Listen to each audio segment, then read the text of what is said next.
कभी मेरी छाती के ऊपर से छेड़ता था, कभी किधर से, कभी किससे करता था मेरे होठों को।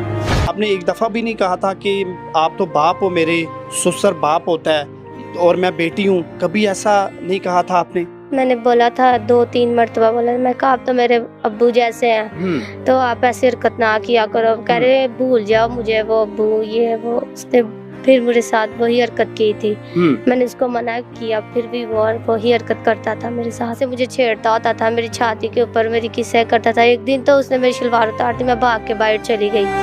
ये बात आपने पहले अपनी माँ को क्यों नहीं बताई कि ये ससुर जालिम है, मेरा बाप नहीं है, बाप की शक्ल में दरिंदा है? मुझे धमकियाँ देता होता था, मैंने तुम्हारी माँ को मरवा देना, तुम्हारे भाई को मरवा देना। नमस्कार दोस्तों, देखा आपने पाकिस्तान में ससुर लोग अपनी बहुओं के संग कितना गलत काम कर रहे हैं, उनके संग जातियाँ तक कर रहे हैं। कभी मेरी छाती के ऊपर से छेड़ता था, कभी किधर से, कभी किससे करता था मेरे होठों को।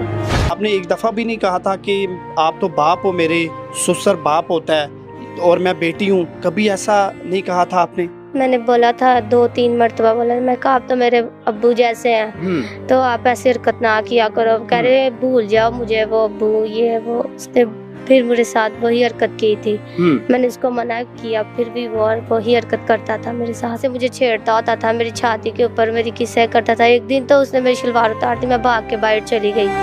ये बात आपने पहले अपनी माँ को क्यों नहीं बताई कि ये ससुर जालिम है, मेरा बाप नहीं है, बाप की शक्ल में दरिंदा है? मुझे धमकियाँ देता होता था, मैंने तुम्हारी माँ को मरवा देना, तुम्हारे भाई को मरवा देना। नमस्कार दोस्तों, देखा आपने पाकिस्तान में ससुर लोग अपनी बहुओं के संग कितना गलत काम कर रहे हैं, उनके संग जातियाँ तक कर रहे हैं।